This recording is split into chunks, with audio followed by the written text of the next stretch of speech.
Kristian, welcome to Urbcast. Hi. Thank you. Hi. How's it? Great. We are having this discussion about the value of placemaking today. So this is the report we will talk about later.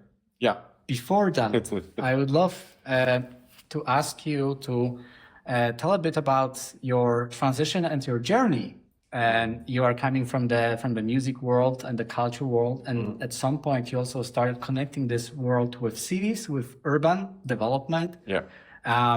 But how did it all start for you with music? With music, it started back when I was a teenager, and every month she had these gatherings of friends.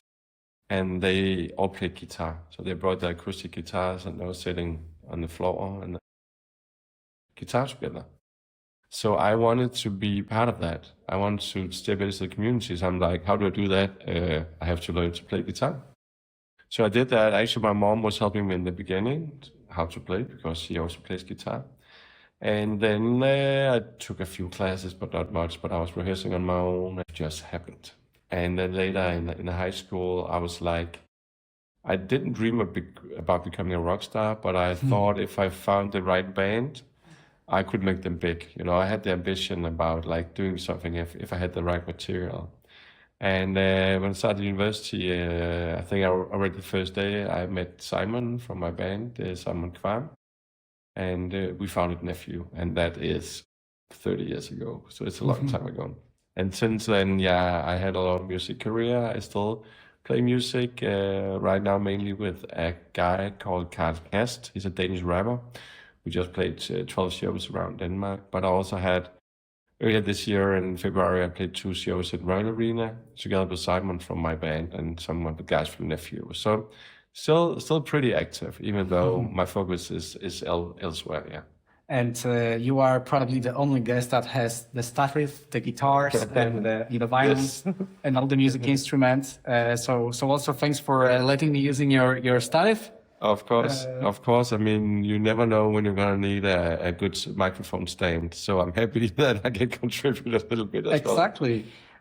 So this is definitely where your interest in culture begins, right? And connecting that to the city, because it's very good that we gave some background to those who were not familiar with your music career. Yeah. Especially that a lot of listeners are listening from around the world, in different countries, Poland, US, UK. Maybe some people haven't heard how your music career influences the work you do now. And I was wondering, what is this role of music and how we create our cities? Because I was reading somewhere that to you, music is the sense of connection, that people are for some time in the same room, enjoying the music, enjoying the moment, and they create some sort of the community, and then they just go home and don't talk to each other. Yeah, or musicians or other creatives, they create the value. They activate the space. And then when the space goes up in value, they are pushed out because they can't afford to stay. I think that's a pity too. No, but to answer your questions, like just a little background information about my band Nephew. We've been together for 30 years. We won 10 Danish Grammys. We play shows up to 50,000 people, and career. We're still a band, but we haven't been playing shows for 6 years. But I think like for me, the transition into like urban development or urban planning came from looking at all these happy faces when you play a concert, and you really feel you're part of something, a community. People you don't know, people hang out like arm in arm, or they drink from each other's beers or something like that. And then coming home to my apartment here in Copenhagen, and I live in one of the good streets, I would say, one of the lively streets, and not even saying hi to my neighbor. Which for me is okay, but I'm like, I have a strong network, I have a lot of friends and so on, but I also know now that loneliness is a pandemic. Almost every third person are either lonely or experiencing loneliness. So I was like, maybe 6-7 years ago, I'm like, okay, that's an issue that we have to deal with. and how can I contribute from my little corner? So beside of being a musician, I've also been working in the music industry. I've been starting festivals, running those. I had a music venue and a theater, a nightclub in Copenhagen. I also started the National Music Export Office years ago, working for the Ministry of Culture. I've been working for the Ministry of Foreign Affairs, educating embassies to work with creative industries and music as well. So definitely coming from the culture world, basically mainly based on music, but it could be all kind of culture. I've been bringing that into the work that I do now, as like doing placemaking and even creative placemaking. So I think when I started back in the days, I had no clue about that I would go into this industry. But for me, I was like, how can I make a bigger impact than just playing music? And that said, playing music in itself is a good thing. For me, sometimes when I spend a long day in the office, I'm like, oh, what did I actually do? But when I produce music and write music, I never feel I waste time. I'm in the moment. I'm maybe not in sin, but it's actually a kind of meditation for me.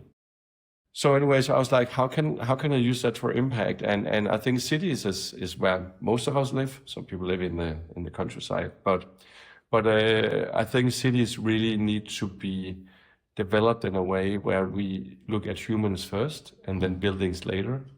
And that was kind of my mission from the beginning, to say, if we don't design cities for people, it doesn't matter.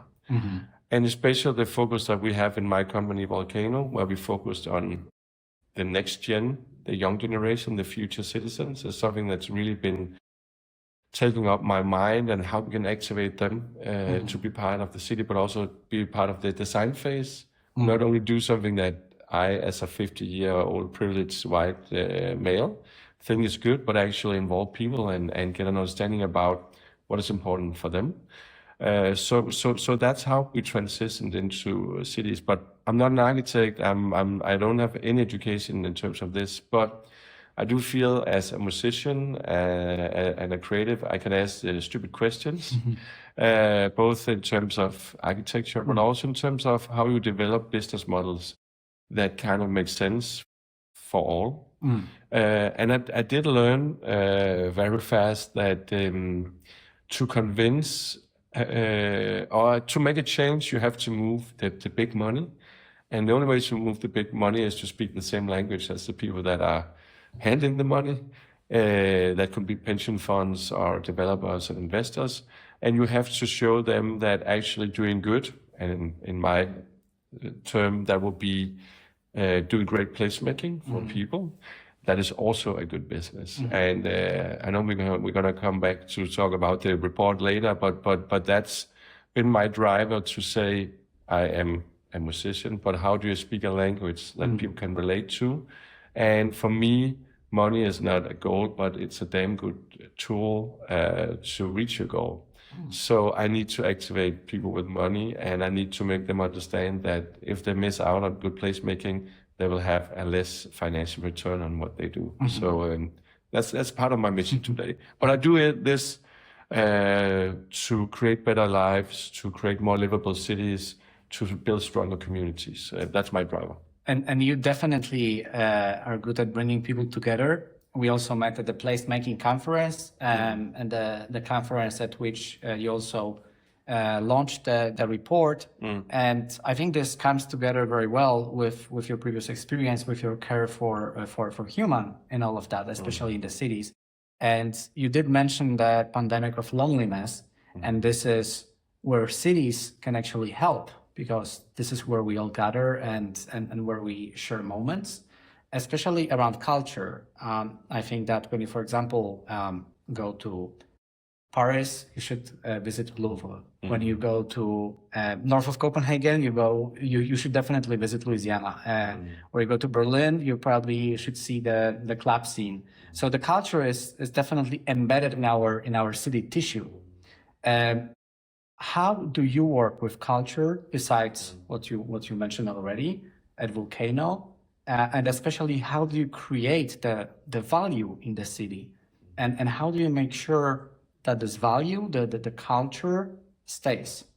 So when the lights go down, when the concert is finished, that there's still this. Yeah, it's a lot of questions, but to start a little bit to elaborate on my motivation working in cities is that, again, back to playing on a festival, you look at all these happy people, you come home and you know there's all lonely people and there's issues in cities.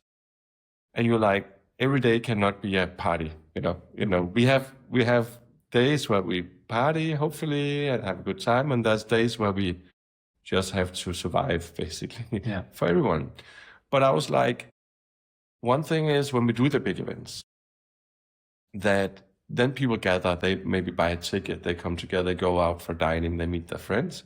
What about the days, like you talked about, the more maybe lonely days, the gray days where it's raining? How do we actually bring people together? I think that's also a big question that I'm really, really interested in. And I know we cannot just copy and again make every day a festival, but there can be elements from the culture world that we can implement in people's lives. We've seen that in good placemaking. For example, one of the projects you probably know about, but Nordhavn in Copenhagen, you've seen from the beginning, there was a person, I think her name was Maria, that was hired to kind of take people by the hand and show them, okay, you can actually reach out to your neighbor. We can do things together. We can dine together. We can do baby yoga together, stuff like that. So, I mean, when we talk about culture, now you mentioned museums, for example. Yes, you're right. But I also see our museums, our venues, our festivals, that is a product of our culture. And that's why Louvre and Louisiana is different museums, because it's built on different cultures. So when I talk about culture, you have our culture outlets, museums, festivals, restaurants, whatever that could be. But they come out of something, and that's the culture. That's, for example, in Copenhagen, that would be the Copenhagen, the Danish culture. And when we develop cities, culture is not just happening. I mean, you can be lucky, but I think the old approach where you say, if we design something nice, it would be a success, that doesn't work anymore. You need to take people by the hand and you have to build a culture. That's why in Volcano, as a placemaking agency, usually people call us when things goes wrong. An example is that we won a competition here in Copenhagen, in Urbcast, called Urban States, where we together with Big and Doug Atkins from LA are gonna transform these metro stations. Because back in the days when you did it, you didn't think much about the life. You just designed something you thought would work. Now you're like, it doesn't work. Yes. Let's try to call someone and fix it. And I'm sure we can fix it. But it's a long process, it costs money. So I'm more trying to say we have to get in early in the process. How early? Like very early, like on master plan phase. So maybe part of the master plan, or you do like a cultural master plan. Already by then, you kind of start to build the culture. And how do you build a culture? That is very specific about a place, like what is the unique identity? That's the history about a place, like what's the history in a certain place? And that's the people that's gonna use it, live there, work there, visit it as a tourist. And then some people say, but what if it's a greenfield project? Then we say, okay, then let's look at some of the other projects around the world that we would like to be inspired by. And let's talk to those people. How did they connect with this place? Maybe look at the history, what happened in that place. Can we maybe not copy, but can we be inspired by that? So we really try to get in very early in the process. So even before you dig a hole in the ground, you already have a bunch of people that are really involved in being part of the process and also being part of designing it. And then some would say, but do people actually know what they want? Maybe not, but that is where we come in with our expertise. Like we do projects in UK, Portugal, Italy, Sweden, Mongolia, Bhutan. And we take some of these inputs and we inspire people and we say, how can we open up your mind? And instead of doing these traditional like citizen meetings, so you can check the box and now we had the meeting. Usually when you do these meetings, it's probably people that are, maybe they retire, they have a time, maybe they're angry about something, but they're not necessarily representative for the people that's going to live in the area. So what we do also with our royalties program, I can explain more about that, but that's basically an education where we educate cultural entrepreneurs So in that sense, when we onboard them, we get some ambassadors for a project, and we get like a personal relation to these people where we can get much more data out of them. So instead of just doing the formal meetings, we actually educate people, we give them something, and we motivate them to be part of a project, and we give them a sense of ownership, meaning that they invest much more in developing the area, but they also take much more care of it because they feel an ownership, and they take care of each other, and they create a feeling of being safe and all that stuff. So we really use our background from the culture industry, so to say, how you bring people together and how you create a motivation among them to be part of a project. So maybe sometimes when we onboard them, they don't know what we're gonna expect from them, but actually we give them a voice. That's what's happening in London, and our royalties with the London project is that suddenly we give the youth a voice, and they are contributing to the development of Victoria Station, for example. Okay. So yeah, I don't know if you follow me, but it's very much about really engaging people in an early phase, even before you start building. So starting as early as possible to identify all different stakeholders and also inform the future design, whether it's a master plan or maybe just creating one building or use of buildings. Yeah. But so when does placemaking end? Is there an end goal and an end phase where after you involve everyone and the project is physically done, what happens next? Yeah. That's a good question. And I think that varies from project to project. But first of all, no, placemaking never ends. Which can be a bummer if you if you want to hire us, right? But actually, the way that we look at it is that, of course, my team comes in and as experts. But what we do is, again, we educate people locally. And we work a lot with this alumni approach. So if we do a year of royalties education, we will onboard people from the former year to be part of the next year to run it. So we actually try to educate and empower people locally to run things themselves. So yeah, the placemaking work will never end, but our effort will end after, 3-5 years.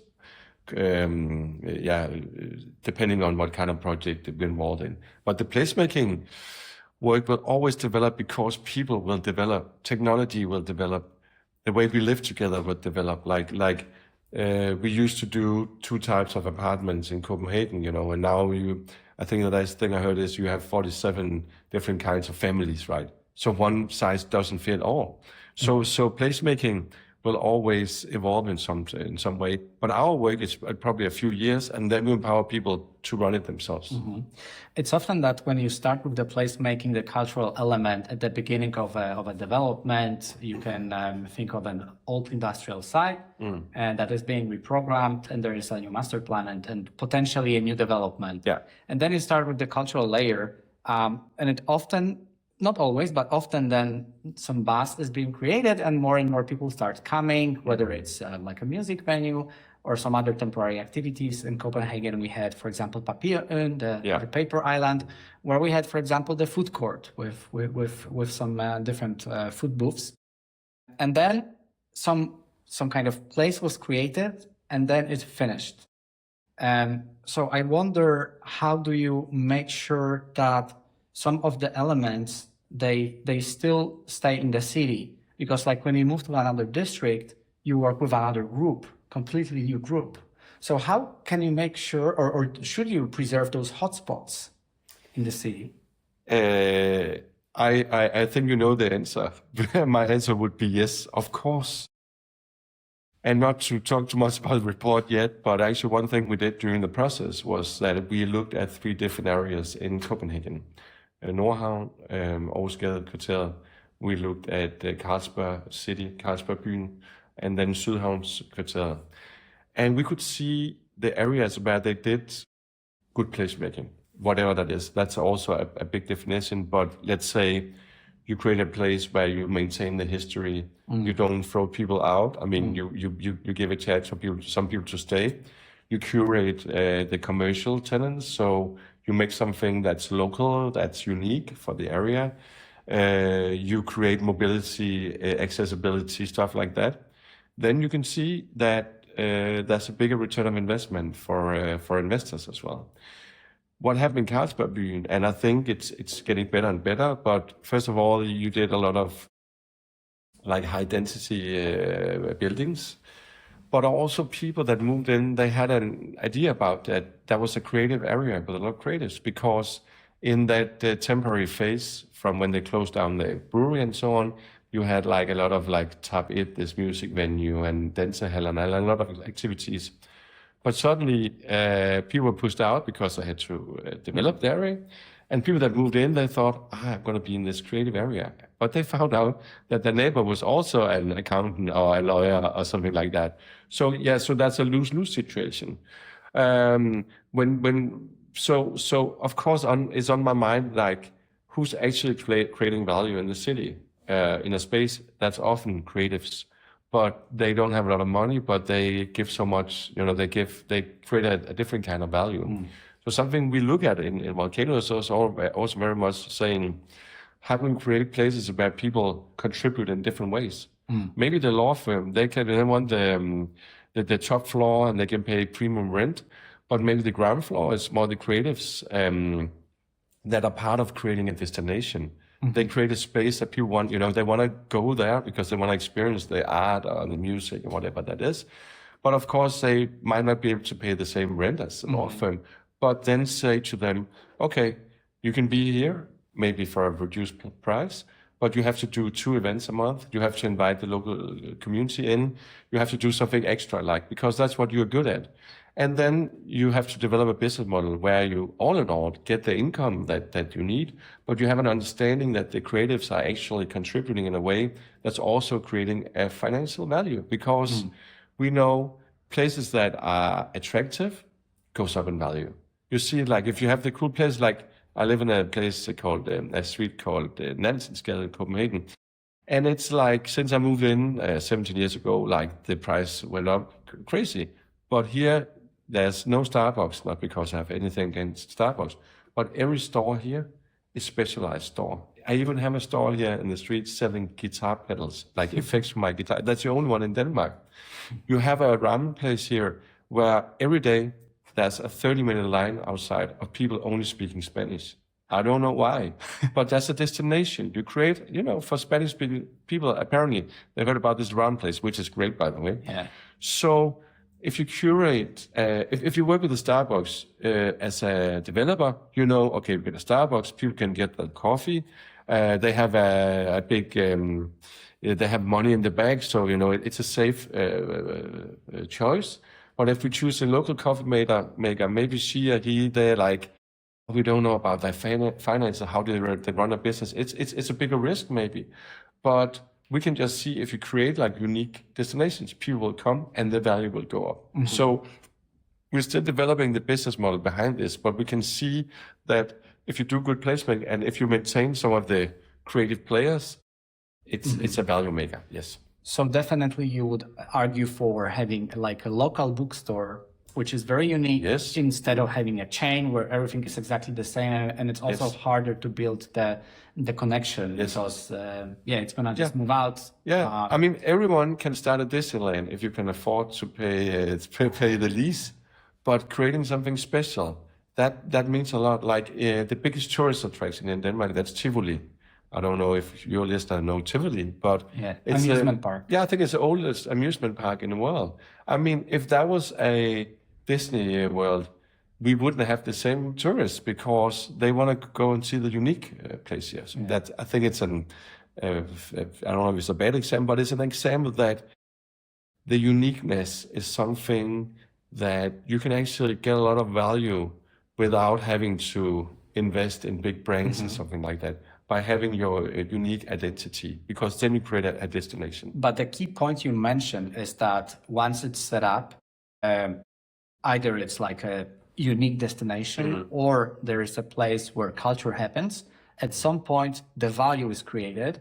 And unfortunately, often the initial group is being kicked out or pushed out, to say in a nicer way, because of the value getting up. So namely, we have gentrification.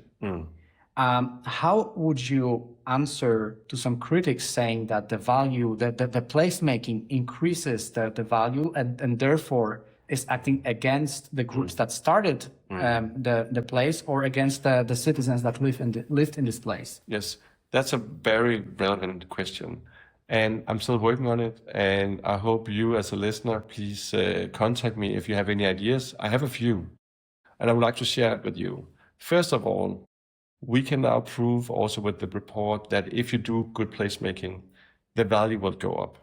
Of course, the value of like it's getting more attractive and people feel more safe and so on. But the financial return of investment on the actual building is going up.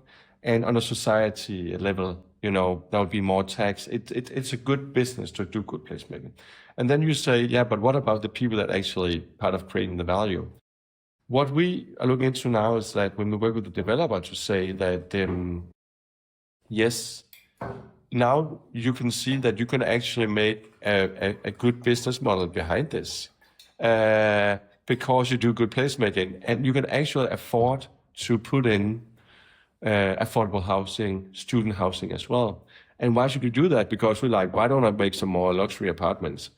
Because a good city is a diverse city. No one wants to be among people that only looks like yourself.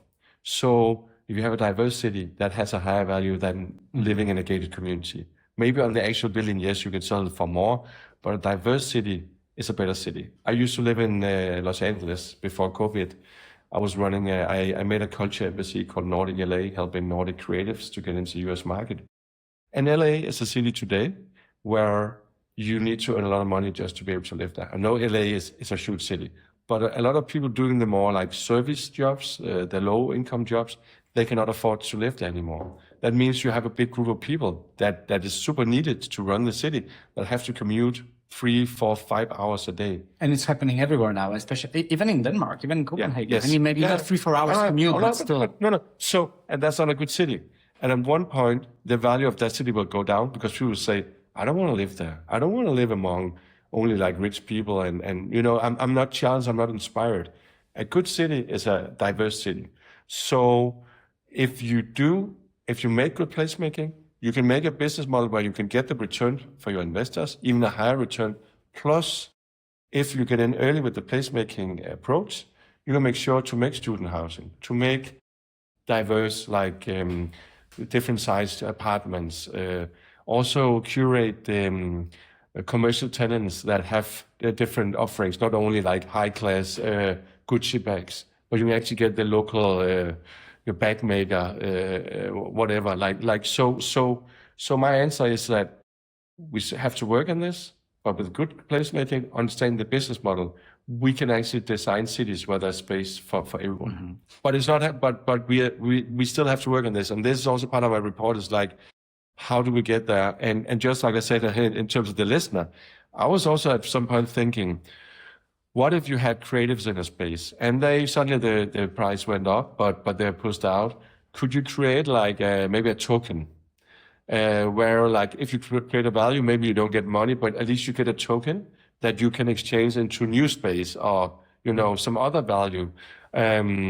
You had like when it was big with the NFTs, like digital art. Yeah. You got these. It was called DAO. These systems where people could like make sure that every time an art piece was sold, there was a kickback to the original maker. Like today, if I do a painting, I sell it. It's out of my hands, right? And if it goes up in values, I don't benefit, even though I made the art. But with the token and the NFT system and the DAO system, you actually make sure that the one that created the value gets some value back when something is sold. Could you do the same for space? I don't know. I don't have the model, but I would love to discuss if anyone have an idea how to do this. Mm-hmm. So if it comes to the ownership, like for a private owner of a land or a building, it's quite easy, right? Because they can, for example, talk to you and you can tell them what's the real value of placemaking, and they decide, okay, so we maybe rise the rent for the tenant, which is renting the first and second floor, as you mentioned, like maybe a law firm or something. Yeah. But instead we are curating the ground floor, which is more of a public use, or at least something that is more accessible for people and creates the life. But what in terms of the public realm, squares and so on, Should city demand something like that, and how can it get financed? What's the incentive for a private actor to come and pay?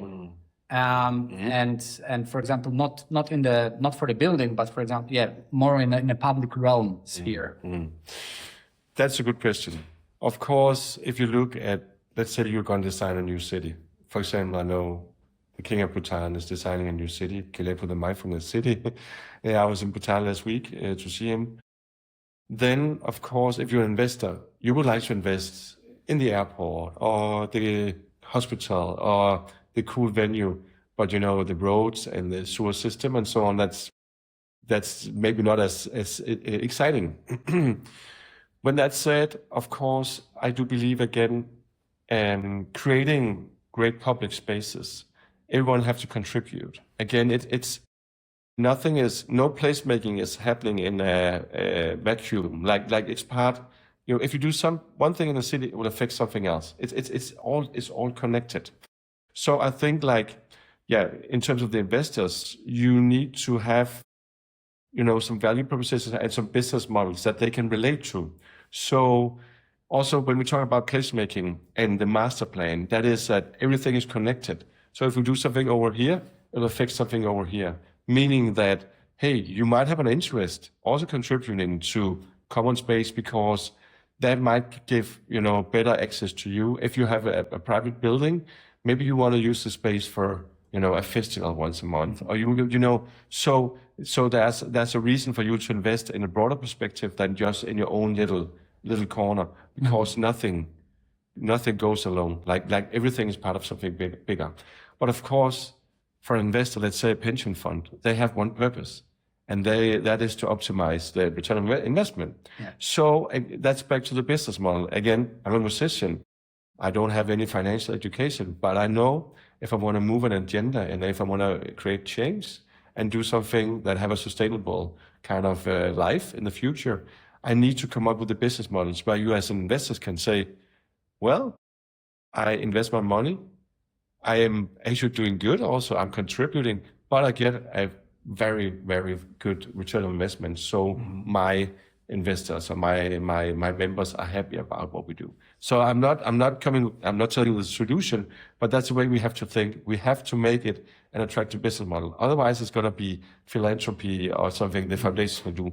We need to make business models, but with our approach, I'm sure we can look at places in that places are connected, and what's happening in the city, everything is connected to each other. So we have to look into the big perspective and make each individual investor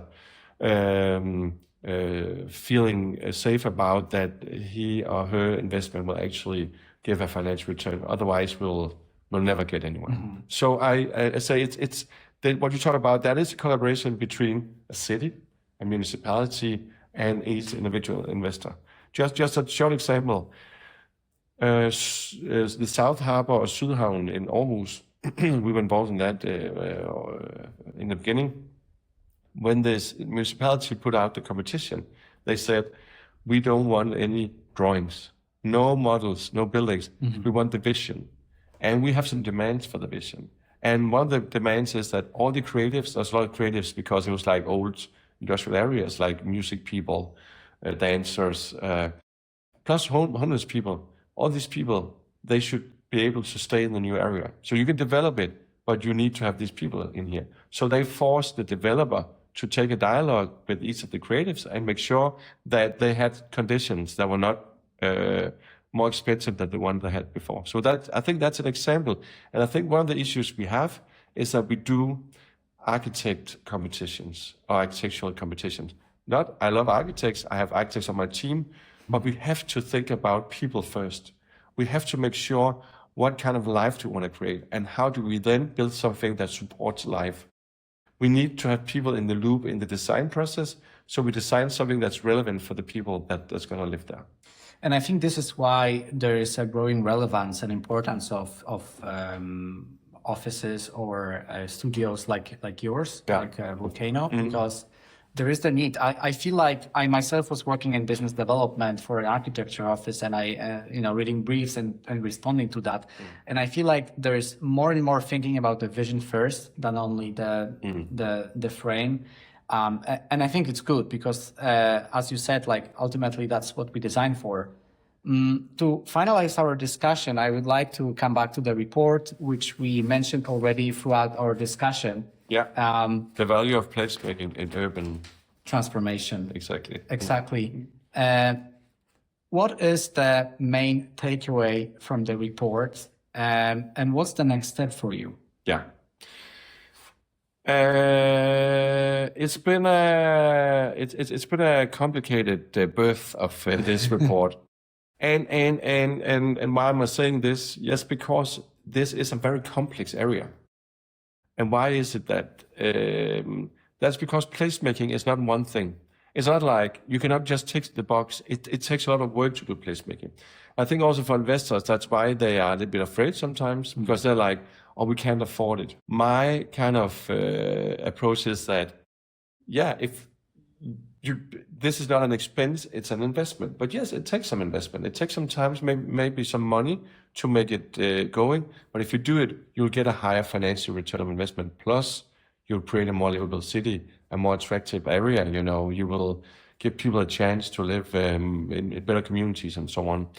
The report, what we found out about in that process was that we need a language. We need a language between different players. That could be municipalities, cities, developers, creatives. So we developed this site score, we call it, where we look into a specific area and we have different parameters. You can look into the report where we can start to look at these kind of the value of different elements of a development. And through that, we can actually create a language. We can say, oh, the score is high here on I don't know, like accessibility, but on culture, it's really low. So how can we work with that? And that means also when you sit with the budget, you can say, oh, okay, we have to adjust something here. Otherwise, we'll lose out on this part. So we use it as also a dialogue tool with the developers, because suddenly we have something to talk about it, and it's getting much more concrete than just saying, dear developer, believe in creative Kristian, and now I'll fix it for you, and by the way, you'll earn more money. Now we can actually, the report both shows that if we compare areas with different kind of level of placemaking, we can see the higher level of placemaking, the higher return of investment. Plus now we have a tool where we can actually go into more details about a certain development. We can use it before we start as to say, okay, what is it we want to create? So we have some guidelines. Or we can also look at an already existing development and say, how do we actually rate this? And is that good enough? Is that how you want it to be, And what kind of knots do we have to turn on to kind of get the score up, basically? So that's a very short version of what this report is. But I want to say it's not a long report. It's easy readable, but I would really say that it's worth looking into it and also trying to understand the site score, because that's a very good tool. Yeah. Yes, it's definitely not a long report. It's about 40 pages, but as you said, it took a lot of time to actually create and agree on the thinking behind it. I'm adding link to the report in the episode description. And the intention of this conversation was also to be quite brief and short, to introduce some of the ideas behind your work and also the report.